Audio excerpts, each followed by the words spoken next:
strangers in Deuteronomy 29 are not Israelites. They're just not. They're not Israelites. And that is proper. That is actual and factual. Some brothers that'll say the strangers in Deuteronomy 29 are Israelites, which we vehemently disagree with.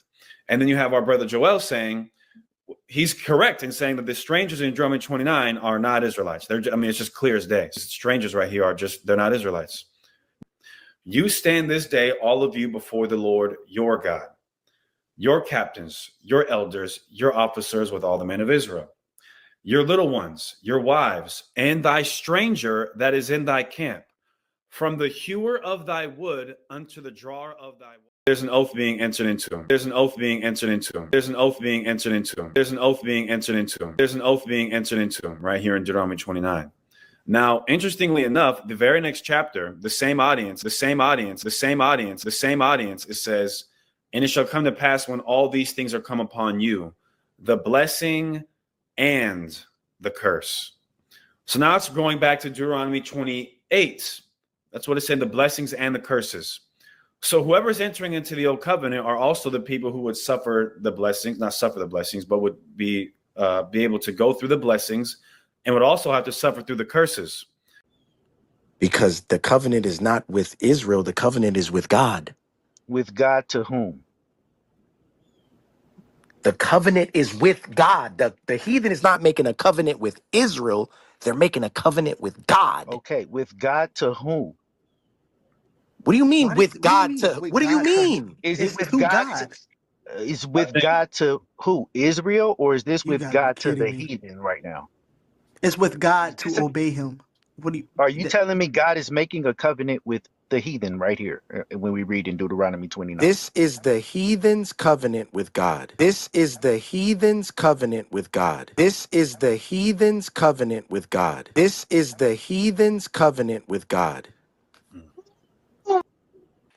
Who gives a damn if those strangers are non-Israelites? Because once those strangers in Deuteronomy 29 accept and take hold of that covenant and agree to it, accept and take hold of that covenant and agree to it, accept and take hold of that covenant and agree to it, accept and take hold of that covenant and agree to it, because it's in their hearing and they agree to it. You know what they're agreeing to? They agree that the Israelites who are in that covenant, the rules that they are following say that they can feed the stranger that's among them roadkill.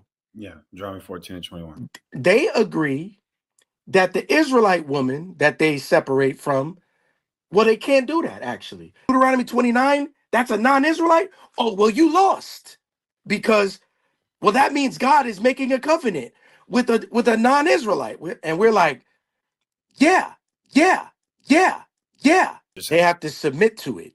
Okay, yeah, I don't disagree with him at all. Okay, yeah, I don't disagree with him at all. Accept and take hold of that covenant. Okay, yeah, I don't disagree with him at all. Accept and take hold of that covenant. Okay, yeah, I don't disagree with him at all. Accept and take hold of that covenant because you're sojourning with them. So you have to live as the Israelites live because you're with them. Yeah, right, that's good. So all we have proven, everybody, is why it goes Genesis and then SOT, there, the Mox campus over there, and we're the top camps. And agree to it.